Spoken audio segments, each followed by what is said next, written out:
Selamat pagi Bapak Ibu, Saudara dan anak-anak yang dikasihi Tuhan. Saya berdoa supaya damai sejahtera Tuhan Yesus Kristus menyertai kita semua.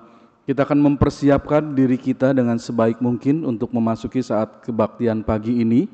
Juga mempersiapkan roh kita untuk menghadap Tuhan, untuk memberikan ibadah yang terbaik bagi Tuhan. Tetap menggunakan protokol kesehatan dalam hidup kita sehari-hari di wabah penyakit yang sedang terjadi. Kenakanlah masker dan baik juga kalau mengenakan face shield ketika kita keluar rumah dan berada dalam ruangan atau bertemu dengan orang lain. Jagalah jarak satu sama lain supaya kita menjaga kesehatan kita, demikian juga untuk orang itu. Dan jangan lupa untuk sering-sering membasuh tangan, membasuh tubuh kita setelah kita keluar dari ruangan ataupun ketika kita masuk kembali ke dalam rumah. Hindari kerumunan-kerumunan yang ada supaya kita menjaga kesehatan kita masing-masing. Dan terutama jagalah juga kesehatan rohani kita untuk hidup terus dekat dengan Tuhan, membaca firman-Nya, berdoa, melakukan apa yang Tuhan kehendaki, dan kita bertumbuh terus di dalam Kristus. Sekali lagi, jagalah kesehatan. Dan saya ingin memberitahu bahwa setiap petugas di Gereja Baptis Indonesia Getsemani Jakarta yang melakukan tugas pelayanan ibadah itu adalah orang-orang yang telah di swab antigen plus rapid. Jadi sudah negatif dan baru ada di dalam pelayanan gereja selama bulan Januari ini. Demikian juga Pak Pendeta bahkan harus swab PCR untuk memastikan kita semua sehat. Dan saya berdoa bahwa kita semua dalam keadaan sehat dan Tuhan memberikan perlindungannya bagi kita.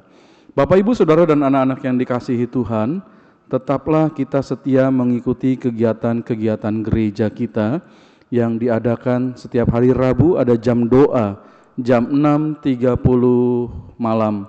Kita bisa berdoa bersama, memuji Tuhan dan mendengar firman Tuhan via YouTube yang disiarkan di link Gereja Baptis Getsemani. Persekutuan Kaum Muda Remaja Baptis Getsemani mengadakan persekutuan setiap hari Sabtu jam 7 malam. Dan pemuda remaja setia mengikuti persekutuan tersebut. Kalau ada di antara kaum muda yang belum ikut persekutuan, mintalah linknya supaya bisa ikut dalam persekutuan tersebut. Di hari Minggu, sekolah minggu pembelajaran Alkitab dilakukan dari kelas asuhan sampai kelas dewasa berumah tangga itu disiarkan via Zoom. Jadi setiap murid bisa ikut sesuai dengan kelasnya dengan link Zoom yang diberikan oleh guru-gurunya. Sedangkan kelas dewasa pria wanita senior pembelajaran Alkitab dilakukan via YouTube. Jadi bisa belajar terus firman Tuhan di sekolah minggu. Kebaktian pagi jam 9 dan kebaktian sore jam 5. Mari tetap setia mengikuti kegiatan gereja kita untuk memuliakan Tuhan dengan tubuh yang siap untuk berbakti, roh yang siap untuk berbakti kepada Tuhan. Sekali lagi, selamat beribadah. Dan anggota gereja yang berulang tahun sepanjang minggu ini, yaitu Bapak Dodi Wijaya dan Ibu Rosyanti Febriasi, tanggal 5 Februari. Selamat ulang tahun, Tuhan memberkati. Baik, Bapak, Ibu, Saudara, dan anak-anak, tiba saatnya kita untuk beribadah kepada Tuhan. Saya memberikan waktu untuk kita bersaat teduh sejenak sebelum memasuki saat kebaktian. Selamat berbakti, Tuhan memberkati kita semua.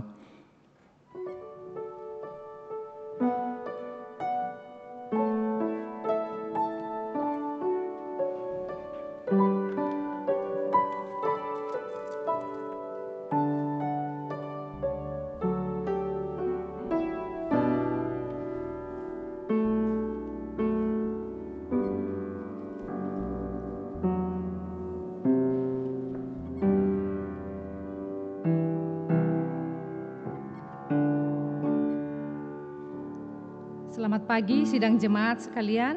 Kita akan memulai acara kita pada pagi hari ini. Mari kita persiapkan hati kita dengan menyanyikan pujian Kita Berjalan ke Sion, nyanyian pujian nomor 262, ayat 1, 2 ref, kemudian ayat 3 dan ayat 4 ref. Mari kita undang kita semua untuk bangkit berdiri, kita menyanyikan pujian ini.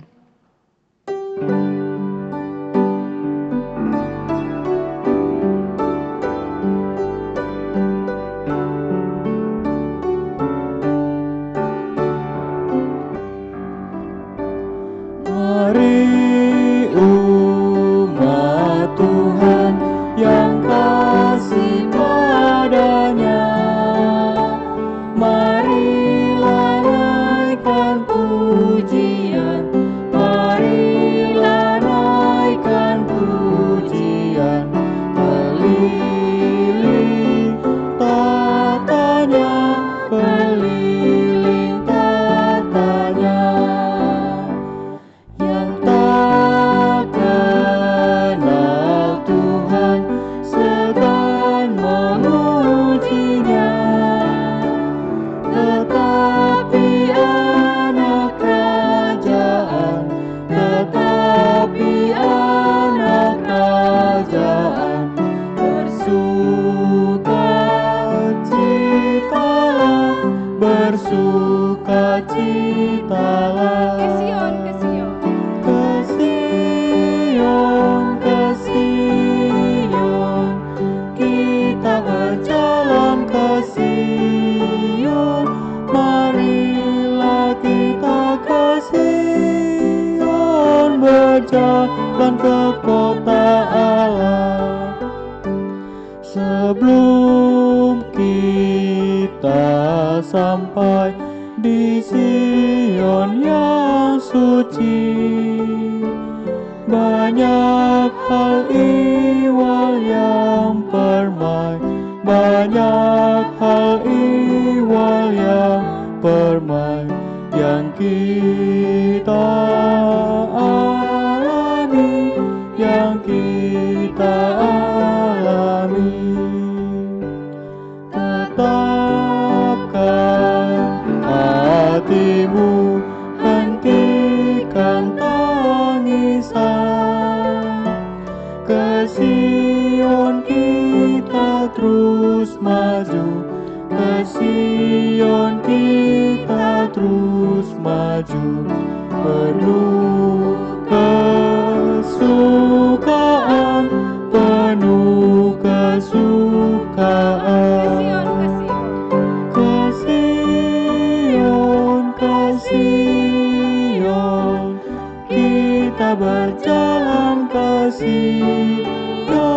Marilah kita ke Sion, berjalan ke kota Allah. Panggilan berbakti Yohanes 4 ayat 23 sampai 24 berkata, tetapi saatnya akan datang dan sudah tiba sekarang bahwa penyembahan-penyembahan benar akan menyembah Bapa dalam roh dan kebenaran. Sebab Bapa menghendaki penyembah-penyembah demikian. Allah itu roh, dan barang siapa menyembah Dia harus menyembahnya dalam roh dan kebenaran. Mari kita menyanyikan pujian Allah Roh Kudus penuhi kami. Sebagai pujian saat teduh kita nyanyikan pujian ini sebagai doa kita kepada Tuhan.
Aku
dalam hidupku.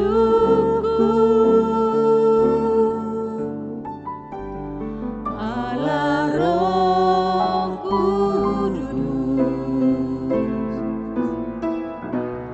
ubah hatiku,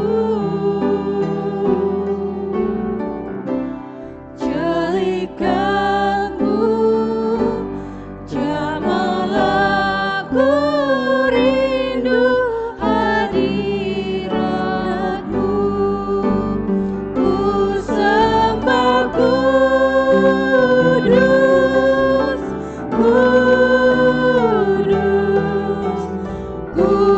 kuduslah Tuhan, dan ku sanjung Kau mulia, mulia bagimu Tuhan. Ku sembah kudus, ku sembah kudus, kudus, kuduslah Tuhan, dan ku sanjung Kau mulia, mulia bagimu Tuhan. Kudus, kudus, kuduslah Engkau ya Bapa. Engkau Allah yang layak kami puji, kami sembah dalam roh dan kebenaran. Bapa, saat ini kami anak-anak-Mu mau memuji, memuliakan Engkau. Layakkan, kuduskan, sucikan hati kami ya Bapa, sehingga kami berkenan untuk mengikuti setiap rangkaian ibadah kami pada pagi hari ini. Berkati setiap kami ya Tuhan, supaya sungguh-sungguh hati dan pikiran kami tertuju hanya kepadamu. Dan Engkau menolong kami ya Bapa, sehingga puji-pujian bahkan firman Tuhan yang disampaikan hamba-Mu boleh menjadi kekuatan bagi hidup kami dalam menjalani hari-hari hidup kami hari lepas hari. Terpujilah Engkau ya Bapa, ampuni dosa kesalahan kami, supaya kami berkenan menjadi anak-anak-Mu yang Kau kasihi. Di dalam nama-Mu Tuhan Yesus Kristus, Tuhan dan Juru Selamat kami memulai acara ibadah kami. Amin. Silakan duduk Bapak Ibu Saudara. Pujian tema kita di bulan ini masih tetap janji Tuhan, dari nyanyian pujian 224.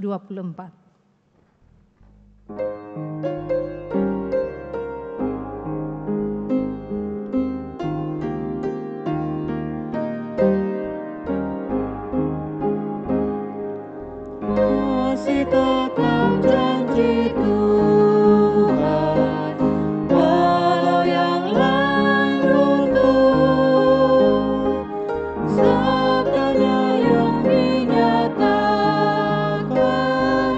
tinggal tetap teguh.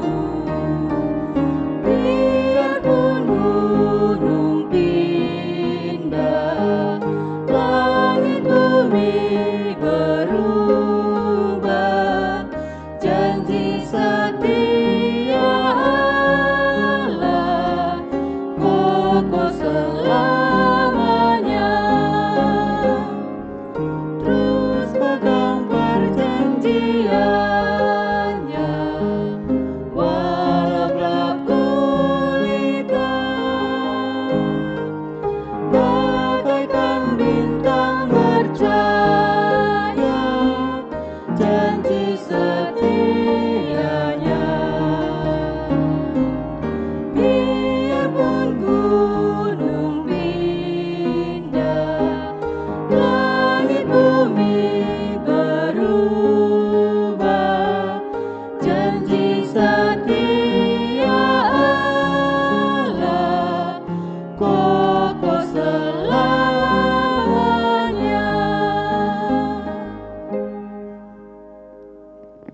Kita akan mendengarkan pujian istimewa yang akan disampaikan oleh Ibu Arni, Ibu Baptias, Ibu Lamsihar, dan Bapak Immanuel.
Terima kasih untuk pujian yang indah yang boleh disampaikan bagi kita. Mari kita melabuhkan iman kita di tempat yang benar, yaitu di dalam Kristus Yesus.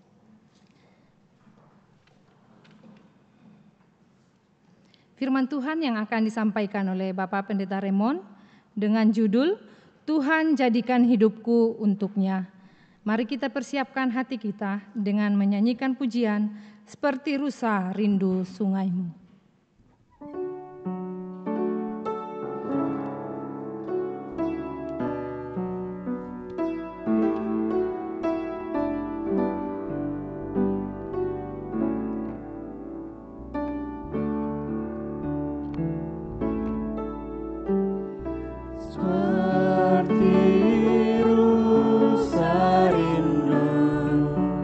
Sungaimu jiwaku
kami merindukan firman-Mu, haus akan firman-Mu, karena kami tahu bahwa Engkaulah segalanya bagi kami, bagi hidup kami. Bapa, jadikanlah hidup kami sesuai dengan kehendak-Mu. Kami ingin belajar firman Tuhan. Untuk Tuhanlah hidup kami, dari Galatia pasal 1 ayat 11 sampai dengan ayat yang ke-24. Kami siap mendengar firman Tuhan, ubah dan bentuklah kami sesuai dengan keinginan-Mu. Di dalam nama Tuhan Yesus kami sudah berdoa. Amin.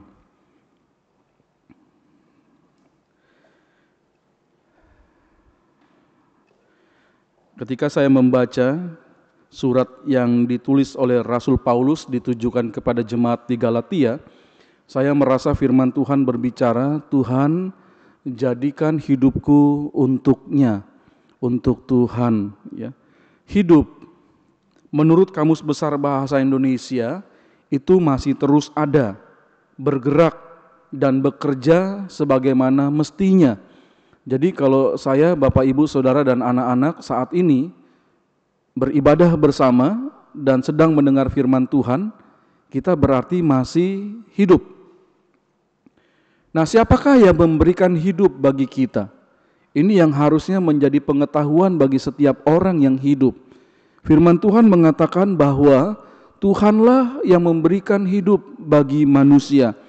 Ayub pasal 12 ayat 9 sampai 10 menuliskan, siapa di antara semuanya itu yang tidak tahu bahwa tangan Allah yang melakukan itu, bahwa di dalam tangannya terletak nyawa segala yang hidup dan nafas setiap manusia.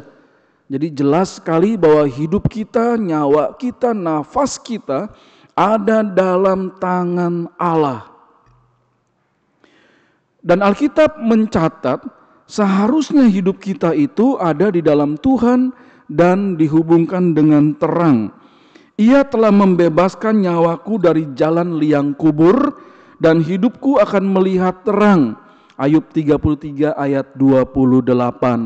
Jadi tanpa Tuhan itu kita seperti orang yang berjalan di dalam dunia ini dan menuju kepada liang kubur. Harusnya hidup kita berjalan bersama dengan Tuhan dan melihat terang. Terang di sini berarti kebenaran-kebenaran firman Tuhan atau hidup kita dilalui bersama dengan Tuhan. Dan berbahagialah kalau kita hidup di dalam Tuhan dan hidup kita ini untuk Tuhan. Mazmur 16 ayat 11 mengatakan, Engkau memberitahukan kepadaku jalan kehidupan, dan di hadapanmu ada sukacita berlimpah-limpah, di tangan kananmu ada nikmat senantiasa.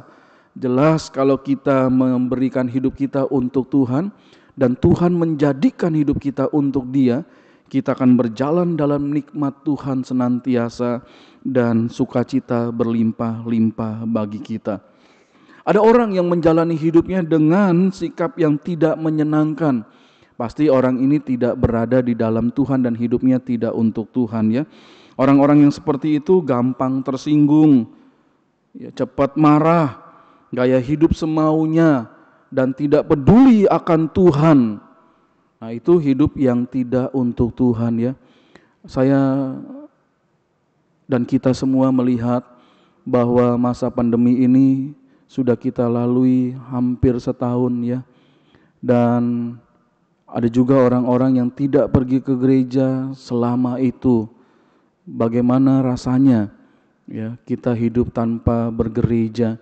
Tapi tetaplah, ya, kita harus percaya kepada Kristus, menjalani hidup ini bersama dengan Tuhan, dan seharusnya kita bisa mengikuti setiap kegiatan gereja. Karena yang hidup di kota seperti kita ini bisa ikut bersama-sama beribadah, ya, di YouTube. Dan ketika pemerintah tidak melarang adanya kegiatan gereja dan wabah penyakit tidak terlalu banyak, ya, seperti beberapa waktu lalu kita bisa hadir bersama di gereja, dan itu sangat menyenangkan. Ya, tidak hidup semaunya tanpa peduli akan Tuhan. Ada juga orang yang menjalani hidupnya semau dirinya sendiri dan ia tidak dapat menikmati hidup yang seperti itu. Kita seharusnya berpikir, untuk apakah Tuhan memberikan hidup bagi kita? Ya. Pasti Tuhan mau kita melalui hidup ini untuk Dia, bersama dengan Dia. Nah, hari ini Alkitab mau mengajarkan kepada saya, Bapak, Ibu, Saudara, dan anak-anak semua, menjalani hidup yang berarti untuk Tuhan. Dan kita memanfaatkan hidup kita ini sebaik-baiknya bagi kemuliaan Tuhan. Firman Tuhan dalam Galatia pasal yang pertama ayat 11 sampai 24 mengajarkan kepada kita bahwa Tuhan jadikan hidupku untuknya. Ya. Mari kita melihat bersama-sama bagaimana supaya kita bisa menjadikan hidup kita ini untuk Tuhan. Yang pertama, lihatlah ayat 11 sampai 12, Tuhan menjadikan hidup kita untuk menjadi saksi baginya. Hidup untuk Tuhan itu berarti kita menjadi saksi bagi Tuhan. Galatia 1 ayat 11 sampai dengan ayat yang ke-12. Surat Galatia merupakan surat yang ditulis oleh Rasul Paulus sekitar tahun 48 sampai tahun 49. Surat ini ditujukan kepada jemaat Kristen yang ada di Galatia. Jemaat yang merupakan orang-orang yang bertobat karena pemberitaan Injil Rasul Paulus. Saat itu jemaat Galatia ada dalam bahaya besar karena ada orang-orang yang memutarbalikkan kebenaran Injil dan mereka mau membawa jemaat Kristen Galatia meragukan kerasulan Paulus dan mereka memasukkan beberapa pokok-pokok ajaran yang memberitahu kepada jemaat di sana bahwa keselamatan bukan hanya melalui Yesus Kristus, tapi ada hal lain yang bisa memberikan keselamatan bagi manusia, dan ini sangat berbahaya karena ini salah.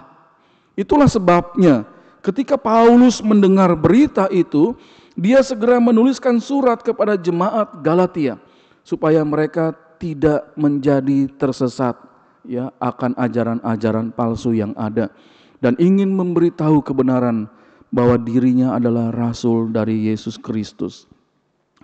Ada orang-orang Yahudi yang datang ke Galatia saat itu dan mereka menjadi saksi palsu. Mereka mengatakan bahwa selain iman kepada Yesus Kristus, ada hukum Taurat yang dapat menyelamatkan manusia. Galatia 2 ayat 16 menuliskan kebenaran itu. Kamu tahu bahwa tidak seorang pun yang dibenarkan oleh karena melakukan hukum Taurat, tetapi hanya oleh karena iman dalam Kristus Yesus. Rupanya ada orang yang mengajarkan bahwa hukum Taurat bisa memberikan keselamatan, tapi Paulus berkata tidak, hanya iman dalam Yesus Kristus yang bisa memberikan keselamatan bagi manusia. Sebab itu kami pun telah percaya kepada Kristus Yesus supaya kami dibenarkan oleh karena iman dalam Kristus dan bukan oleh karena melakukan hukum Taurat. Sebab tidak ada seorang pun yang dibenarkan oleh karena melakukan hukum Taurat. Mereka juga mengajarkan ada hari-hari atau tanggal-tanggal tertentu yang menguasai mereka. Galatia 4 ayat 10, mari kita lihat kebenaran firman Tuhan itu. Kamu dengan teliti memelihara hari-hari tertentu, bulan-bulan, masa-masa yang tetap pada tahun-tahun. Aku khawatir kalau susah payahku untuk kamu telah sia-sia.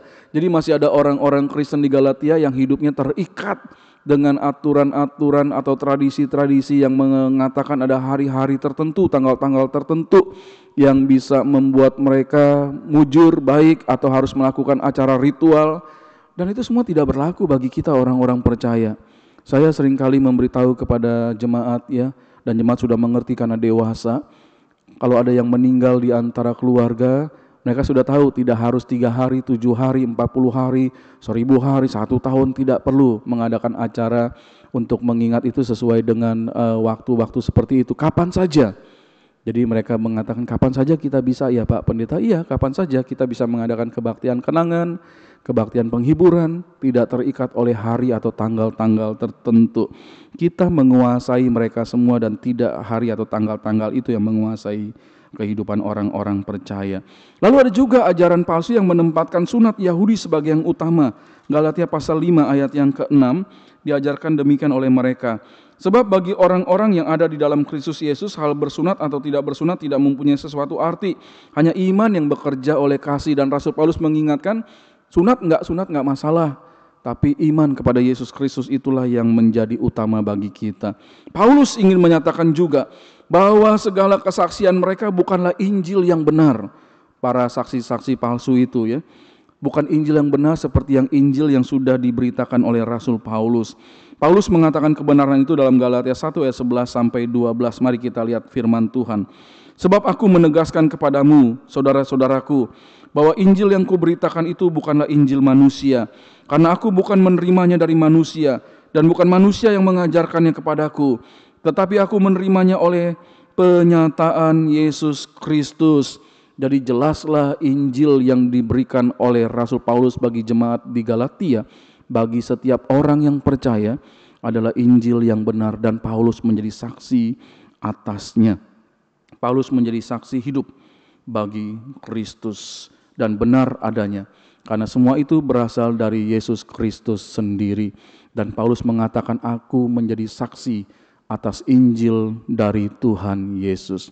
Saudara, Bapak, Ibu, dan anak-anak serta saya semua, kita seharusnya sama seperti Rasul Paulus. Kita sudah menerima Injil dari Yesus Kristus yang terdapat di dalam Alkitab. Injil itulah yang benar, dan itulah kebenaran satu-satunya tentang keselamatan manusia, hanya ada di dalam Yesus Kristus. Dalam Injil itulah juga diberitakan, Yesuslah yang memberikan kesembuhan bagi kita. Yesuslah yang memberikan berkat bagi kita. Yesuslah yang memberikan pernyataannya bagi hidup kita.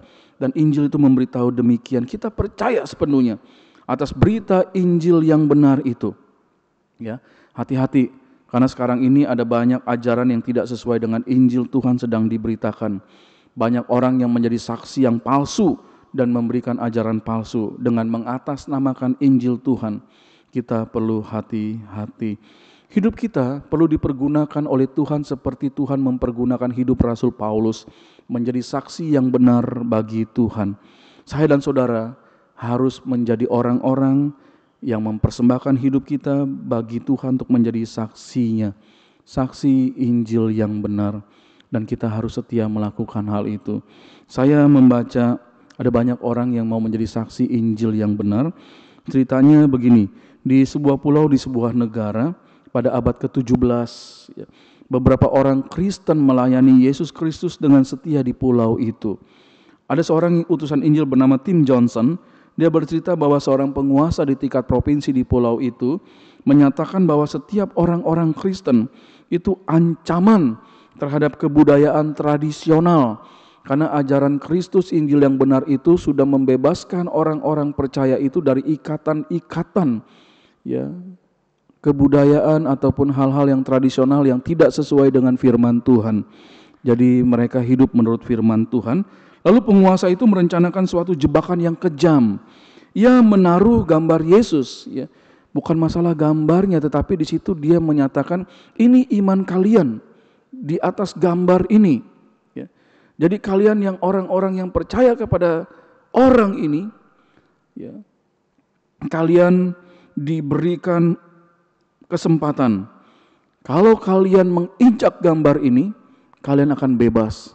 Tapi kalau kalian tidak mau menginjak gambar ini, kalian akan mengalami hukuman. Jadi jelas ya, orang-orang Kristen itu diperhadapkan pada jebakan yang kejam. Ya. Kalau mereka mau menolak Yesus, mereka akan menginjak iman mereka itu dengan diwakili gambar.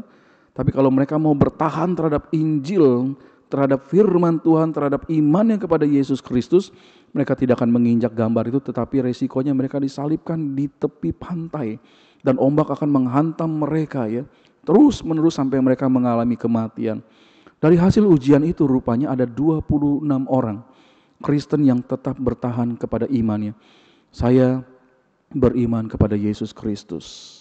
Dan mereka memang akhirnya disalibkan di sepanjang pinggir pantai itu, dan ombak menghantam mereka sampai mereka mengalami kematian. Tapi mereka menjadi saksi Tuhan yang baik. Bapak, Ibu, Saudara, dan anak-anak yang dikasihi Tuhan, Tuhan memakai hidup kita untuk menjadi saksinya. Tuhan menjadikan kita orang-orang yang bersaksi tentang Kristus. Lakukanlah hal itu dalam hidup kita. Kebenaran yang kedua, Tuhan menjadikan hidup kita mengalami perubahan di dalam Tuhan. Lihat Galatia pasal 1 ayat 13 sampai 16. Sebab kamu telah mendengar tentang hidupku dahulu dalam agama Yahudi. Tanpa batas aku menganiaya jemaat Allah dan berusaha membinasakannya. Dan di dalam agama Yahudi aku jauh lebih maju dari banyak teman yang sebaya dengan aku. di antara bangsaku sebagai orang yang sangat rajin memelihara adat istiadat nenek moyangku.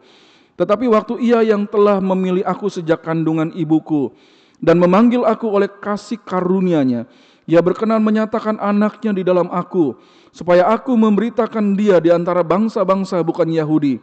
Maka sesaat pun aku tidak minta pertimbangan kepada manusia.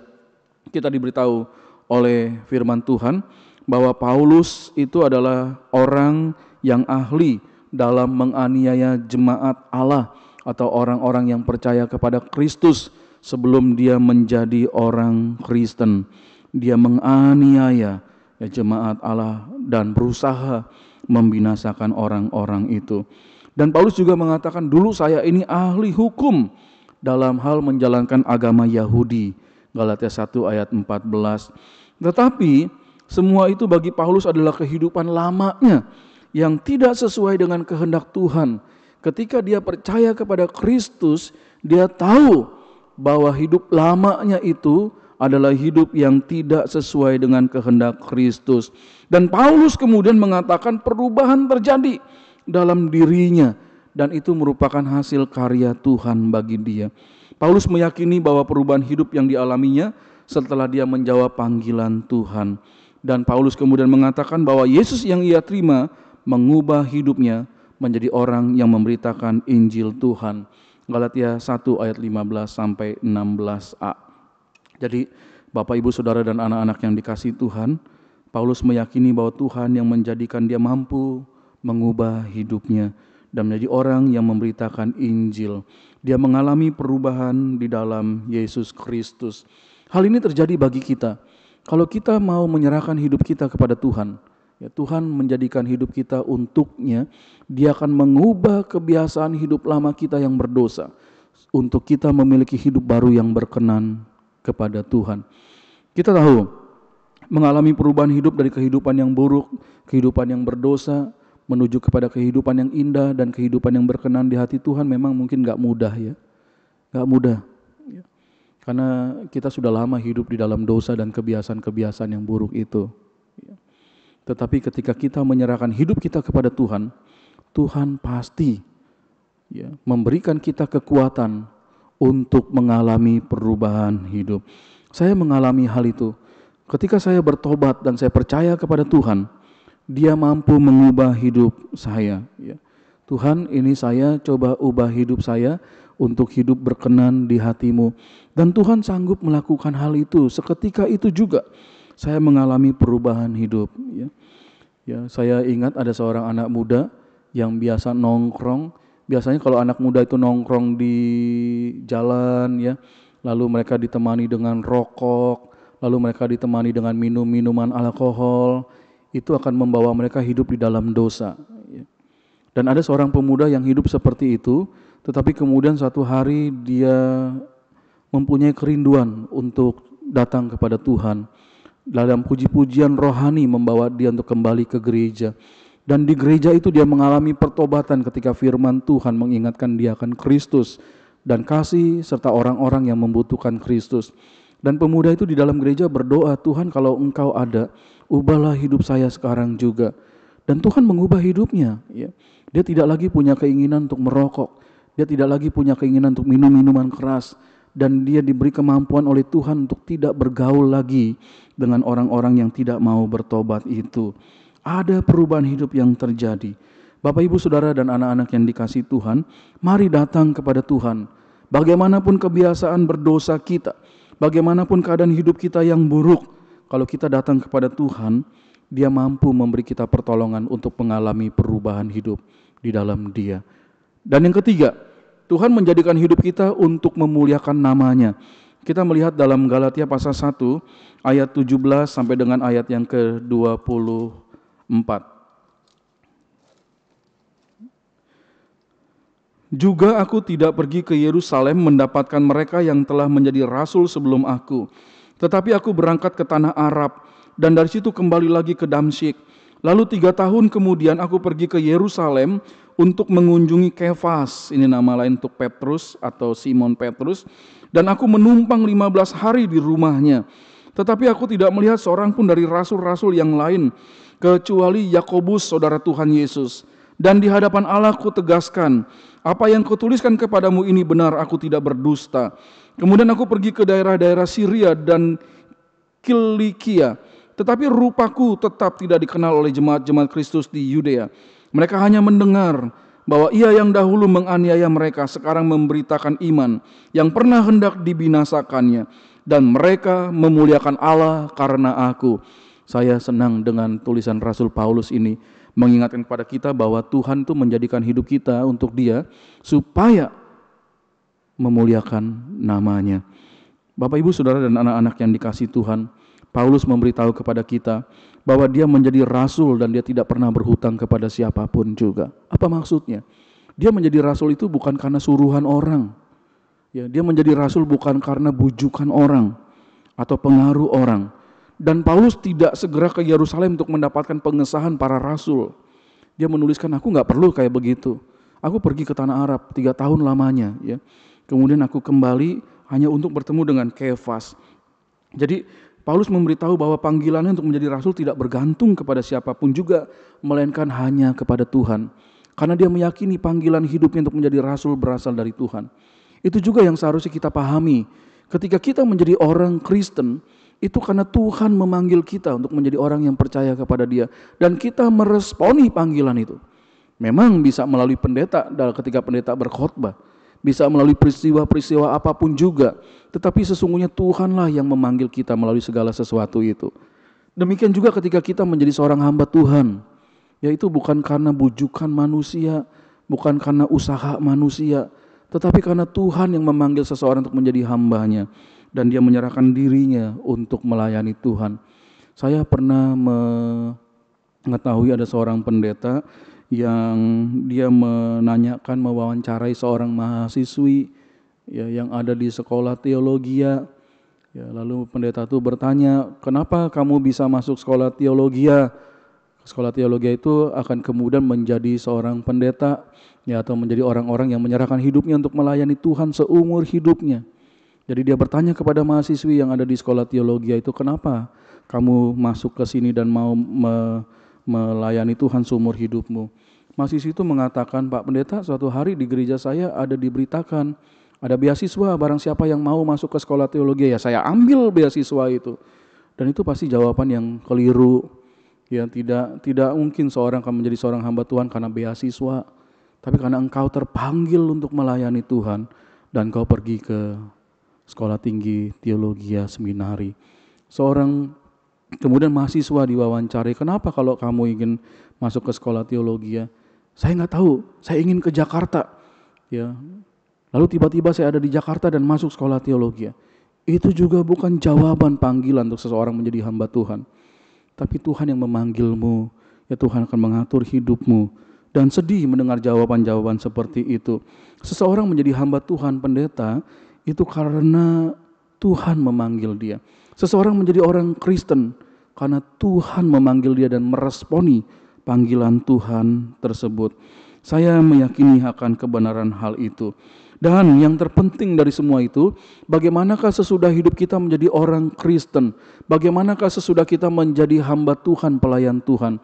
Apakah setiap orang yang melihat kita, apakah setiap orang yang mendengarkan pengajaran firman Tuhan dari kita, kemudian mereka memuliakan Allah? Paulus menuliskan bahwa, dan mereka memuliakan Allah karena aku. Hidup kita adalah untuk memuliakan Tuhan. Pakailah hidup kita untuk kemuliaannya. Banyak hal yang bisa kita lakukan untuk Allah dipermuliakan dalam hidup kita. Ya, nyatakan hidup yang baik kepada setiap orang. Nyatakan pelayanan kita yang sungguh-sungguh tulus bagi Tuhan. Nyatakan kehidupan yang senantiasa menjadi saksi dimanapun kita berada. Dan Tuhan dipermuliakan. Biarlah kita menyerahkan hidup kita untuk Tuhan. Dan biarlah nama Tuhan dipermuliakan melalui kita. Kita berdoa bersama. Firman Tuhan sudah memberitahu kepada saya dan saudara, Tuhan menjadikan hidup kita untuk kita menjadi saksi bagi Dia. Ceritakanlah tentang Tuhan, hiduplah yang benar supaya engkau menjadi saksi Tuhan. Tuhan menjadikan hidup kita mengalami perubahan di dalam Tuhan. Dan Tuhan ingin hidup kita memuliakan Dia senantiasa. Biarlah kita melakukan kebenaran firman Tuhan itu dalam hidup kita sehari lepas sehari. Bapa, kami bersyukur untuk firman Tuhan yang kami dengar, bahwa Tuhan menjadikan hidup kami sebagai saksi bagi-Mu. Tuhan menjadikan hidup kami untuk mengalami perubahan di dalam Kristus. Dan Tuhan menjadikan hidup kami supaya nama-Mu dipermuliakan. Ketika setiap orang melihat hidup kami, ketika setiap orang melihat kesaksian kami, mereka memuliakan Tuhan. Kami ingin melakukan kebenaran firman Tuhan. Terima kasih Bapak. Di dalam nama Tuhan Yesus kami sudah berdoa. Amin. Mari kita bangkit berdiri bersama dan meresponi kebenaran firman Tuhan yang kita sudah dengar pada pagi hari ini. Kita akan menyanyikan pujian Jaminan Mulia. Nyanyian pujian nomor 220, ayat 1 ref, ayat 2, 3 ref. 220, Jaminan Mulia.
saatnya kita akan memberikan persembahan yang terbaik kepada Tuhan. Panggilan memberi. Tuhan telah memberkati kita dengan limpahnya, maka marilah kita mengembalikan kepada Tuhan berkat yang telah kita terima dalam hidup kita dengan memberikan persembahan kita dengan dilandasi oleh firman Tuhan yang terambil dari Lukas 21 ayat 1 sampai 4. Ketika Yesus mengangkat mukanya, Ia melihat orang-orang kaya memasukkan persembahan mereka ke dalam peti persembahan. Ia melihat juga seorang janda miskin memasukkan 2 peser ke dalam peti itu. Lalu ia berkata, "Aku berkata kepadamu, sesungguhnya janda miskin ini memberi lebih banyak daripada semua orang itu. Sebab mereka semua memberi persembahannya dari kelimpahannya. Tetapi janda ini memberi dari kekurangannya. Bahkan ia memberi seluruh nafkahnya." Kita akan memberikan persembahan dan persepuluhan kita dengan mentransfer ke rekening Gereja Baptis Indonesia Getsemani Jakarta. Tuhan Yesus memberkati kita ke semua. Mari kita mohon berkat Tuhan dan doa penggembalaan. Setelah itu kita menyanyikan doksologi kita, pujian bagi kemuliaan Allah dalam ibadah penutup pagi ini. Haleluya, haleluya, 12 kali. Bapa, kami datang kepadamu untuk bersyukur atas berkat Tuhan. Secara rohani kami masih boleh hidup di dalam Kristus, dan pakailah hidup kami untuk kemuliaan nama Tuhan. Terima kasih untuk berkat-berkat jasmani yang Bapa berikan dalam pekerjaan usaha, bahkan dalam pelayanan kami, dan kami mengucap syukur atasnya. Biarlah kami dapat memberikan persembahan yang terbaik dan persepuluhan yang benar dan jujur di hadapan Tuhan. Dan Bapa, kami kembali menyerahkan diri kami dan keluarga, kerukunan rumah tangga, kebaikan dan anugerah Tuhan kami alami setiap hari. Terima kasih Bapa untuk itu. Bapa, kami terus menyerahkan Gereja Baptis Getsemani Jakarta dalam pimpinan Tuhan. Pakailah gereja ini untuk keagungan-Mu, menjadi berkat bagi banyak gereja, bagi banyak orang. Dan Bapa, kami berdoa untuk setiap anggota gereja yang bergumul, Tuhan memberikan jalan keluar baginya, memberikan kemenangan di dalam Kristus, dan Tuhan dipermuliakan. Berdoa bagi para ibu yang mengandung dan bayi dalam kandungan, berkati mereka dengan kasih sayang Tuhan, dan mereka ada dalam pimpinan Tuhan senantiasa. Baik-baik, sehat-sehat Bapa berikan bagi para ibu tersebut. Menyerahkan kepadamu untuk Ibu Dina Sihasale, Ibu Hapsari Amalo. Peliharalah mereka dengan kasih sayang Tuhan. Bapa, kami berdoa dan menyerahkan seluruh anggota gereja dalam pemeliharaan Tuhan yang sempurna. Dan kami menyerahkan bangsa ini Bapa yang baik, supaya Tuhan memberi hikmat bagi para pemimpin bangsa melakukan tugasnya dengan baik. Anak-anak Tuhan yang ada dalam pemerintah, Tuhan jagai mereka dengan kasih-Mu.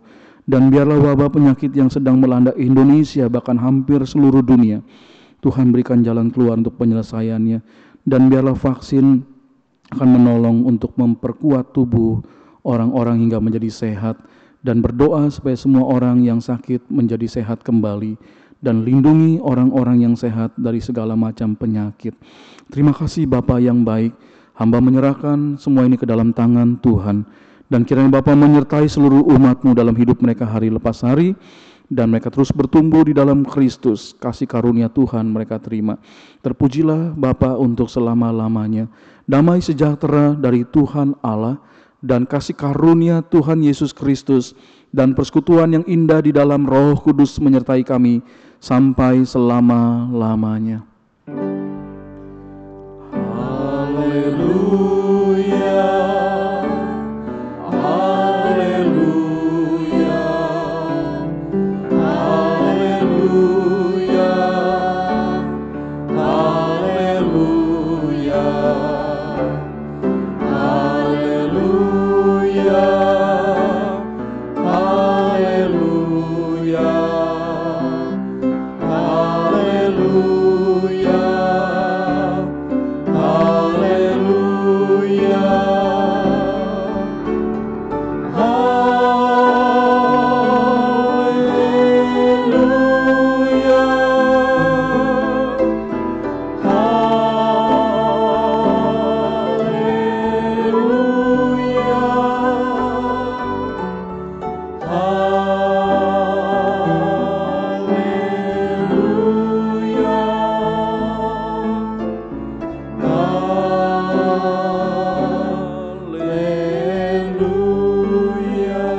kembali. Tuhan memberkati kita semua.